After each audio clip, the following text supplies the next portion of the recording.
Hey guys, at this stage, I'm sure many of you are pretty familiar with what's happening with GameStop stock. The share price has gone up through the roof.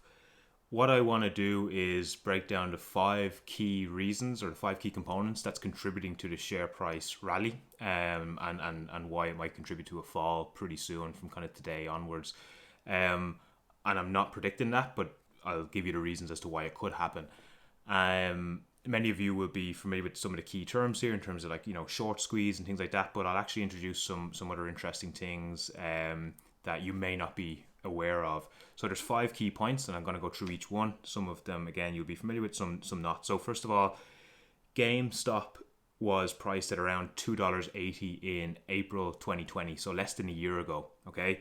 And the price as of January 28, which was yesterday, rose to a little over $400 in intraday trading. It closed just below $200 at the end of the day, but it did spike during that period to above $400. So huge variation in only a couple of months, which is very, very unusual. So don't expect that to be the norm in stock markets. It's a very, very unusual case. Let's just take a step back to kind of mid to late 2020, when the price was hovering between, say, $4 and $12. At that point, a chap by the name of Ryan Cohen, who was a co-founder of Chewy.com, which is the online pets retailer. He also sold out the company, made a lot of money. He announced that he had acquired a double-digit stake, a little over 10% in GameStop, and this was kind of the first sign of maybe things to come. For a retailer which everyone knows is struggling. Like, I mean, when was the last time you purchased a game or a console in GameStop? For most people, it hasn't been that often. We tend to shop on Amazon or places like that. So we understand ourselves as consumers that there's a problem with GameStop. It's not what it used to be. Anyways, Ryan Chewy comes in. He says that he's after buying a stake in it. Investors think, oh, okay, maybe a sign of things to come. Then in early 2021, on January 11th, it's actually announced that Ryan Chewy is going to be appointed to the board of directors along with two others.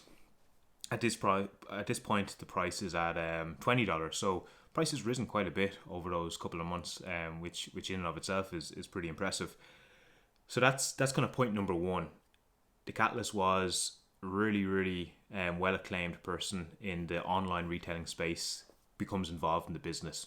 It's a reason to buy. I don't know if it's reason to get the stock price to rise from kind of $4 to $20, but it's definitely reason to have a bit more faith in an otherwise failing company. Point number two then, and this is one that you'll be quite familiar with, is the level of short interest, and I'll go into that now in a second, in the stock. In other words, the amount of people betting against the stock was extremely high.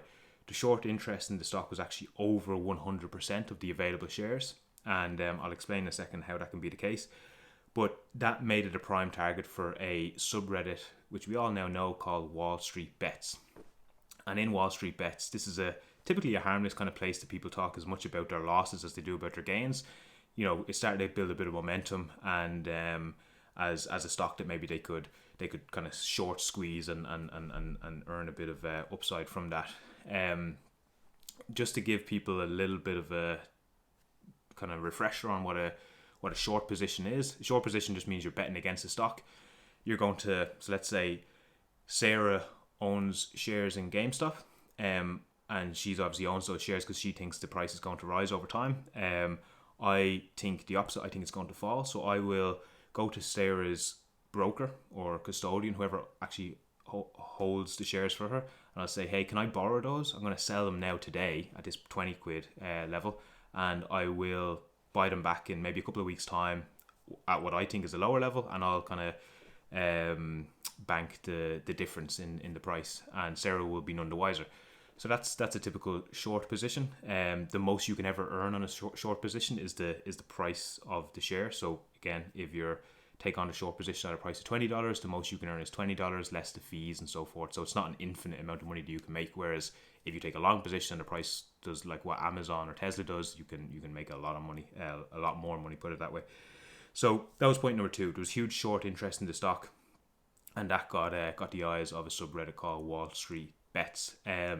The other thing as well, just because there was over 100% of short interest in the stock, what that means is shares that were borrowed and sold short were again borrowed and sold short and borrowed and sold short. So Sarah's shares could have been borrowed and sold short 3, 4, 5 times maybe. She's none the wiser. At the end of the day, it doesn't matter to her because eventually they'll all be kind of repurchased and given back to her, and she won't know any difference.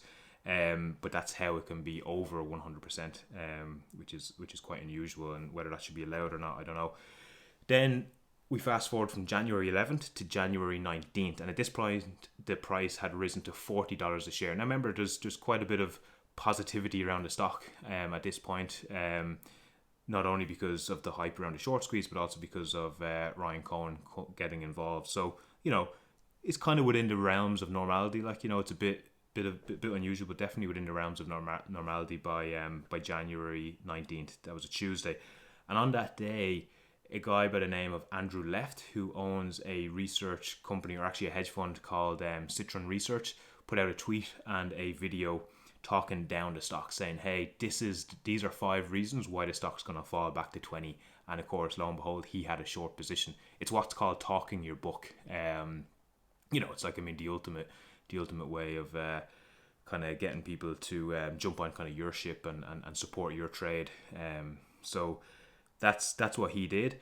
And for the people in WallStreetBets, that was literally a red rag to a bull. They got pretty angry at that, or else they got very motivated at the fact that this kind of establishment player, a hedge fund, was telling them what to do. So they turned around and said, you know what, we're going to squeeze you. We're going to buy that stock and drive it up through the roof, and we're going to completely kind of undo your position. Because if you hold a short position and you're betting on the stock going down, if the stock starts to rise, the dealer that you've kind of taken on that short bet with, they're going to start saying, actually, you know what, the bet's going against you.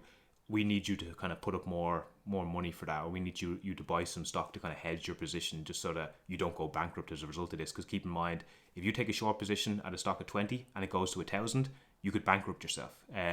So the dealers want to make sure that you're not going to bankrupt yourself. So they start asking you to put up cash, and that's what a short squeeze is. So WallStreetBets started to buy the stock, and then the likes of Andrew Left and others who had short positions, they had to start buying it back, because they were like, oh god, we don't want to be left high and dry here with a price that's going through the roof. So that's what they started to do. Andrew Left and those, they kind of felt, yeah, look, it doesn't change the fundamentals of GameStop. It's still a bad stock. It's still gonna fall. But the thing with a short position is, you have to be 2 things. You have to be both right, and you have to get your timing right as well. And in this case, because of WallStreetBets, they were kind of messing up his timing, and he didn't have the capital or the ability to hold a position for long enough, so he had to kind of sell out. And as you sell out of those short positions, that means you're buying the stock back, and it's kind of contributing to the stock price rise as well. So that's point number 3. Then point number 4, and it's just a small point. In subreddit, as many people know, you can in our subreddit, you can upvote posts, and obviously the most popular posts will kind of rise to the top. But there's also another subreddit called Or Popular, which is like, an aggregation of all the popular posts across Reddit. And some of the posts within WallStreetBets began to get so popular that they got added to the Or Popular subreddit, which exposed them to many other kind of casual investors or other people interested in the stock market that weren't currently kind of on the bandwagon, and they start to flood in. That creates a bit of a kind of a fear of missing out, or a FOMO effect, and kind of contributes more and more to the euphoria. And it brought the people within the WallStreetBets subreddit from something like 1.8 million to 2.2 million people. So again, 400,000 people in the space of a couple of days, all exposed to this GameStop stock rise, and they're like, yeah, I want in on that. And then the 5th point, and this is the important one, this is the one that many people don't really fully understand, is what's happening with GameStop isn't really a short squeeze. It's what's called a gamma squeeze. Okay, so what you actually need to understand here is that the people in the WallStreetBets subreddit, they didn't go out and buy the stock. They didn't go out and buy GameStop shares. What they actually bought was call options. Specifically, they bought what's called short dated out of the money call options. So let me just explain. Let's just say theoretically you have a share that's current price is $100, and you turn around to me and you say, Garrett, I'm thinking about buying that share. I want to buy it in about a week's time. Will you give me the option to buy that share at a price of $150? And that's 50% more than it currently is. And I'm thinking 50%, that's a huge jump. Like, it's very unlikely. So yeah, sure, I'll give you that option. But for me to give you that option, I want maybe $10. And they're like, yeah, here's $10. And now they have this option to buy a share in about a week's time at $150. And I'm thinking they're insane, But I also don't want to get to the end of the week and the price to be up around $150 or maybe a little bit above it, and be exposed to that, because otherwise I need to go out and buy a share that's really expensive, and I only got $10 for this, member. So I want to hedge my bets as what's called a market maker. So I'm the one that kind of provided you with that option, and that's what market makers do. So I want to hedge my bets. So what I'll actually do when I enter that option with you is I might, because it's such a short dated option, I might actually go to the market and buy some shares in GameStop. And that's exactly what happened. So the people that actually were buying shares in GameStop were not the people from subreddit necessarily. More so, they were the market makers and the institutions who were writing the options contracts, and that's who drove the share price up.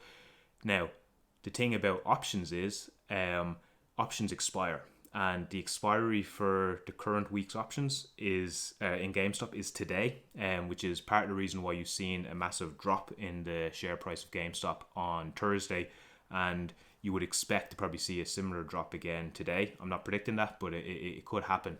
The reason it could happen is because some of those market makers who bought stock to hedge their bets could turn around and say, okay, those options are now done. Some people made money on them, some people didn't. We don't need to hedge our positions anymore because the options are kind of, they're ripped up, they're gone, they're expired. So we can sell off all that stock that we had to hedge. And that's the typical trend of what you would see with a gamma squeeze. The share price will go really aggressively up and then really aggressively down. What's happening in GameStop is not a traditional short squeeze. It's what's called a gamma squeeze. And if all that kind of stuff went over your head, which it does even for me sometimes, and I try to get my head around it, and I spoke to the team again. Keep in mind the editorial team in NOAA. 2 of them are CFA qualified, some of the highest accolades in finance. Who had to explain to me and just make sure I had everything right in my head. Rahul kind of really helped me on this. We have a great series on it as well, by the way, which will kind of get you up to speed on many of these points. But if that stuff goes over your head, I would definitely urge people to maybe kind of steer away from stocks like that and look for be a bit more risk averse with your capital. Or if you just have a few pound that you're comfortable to throw around with and you're happy to lose, worst case, then yeah, go for it. The learning lessons that you'll have in the market will serve you a lifetime. But just don't do it with big amounts of capital if you don't understand what's truly going on. And you can rest assured, the market makers who wrote those options, they're gonna laugh their way to the bank with those as well, because they make sure that they're not exposed to losing money. Think of them as the casino in Vegas. So hope that kind of brought you up to speed on exactly what happened with GameStop. Maybe you already knew a lot of that. Maybe you learned something new. And again, if you want to know more, pop in to NOAA and listen to the series that we have on it. Have a good day.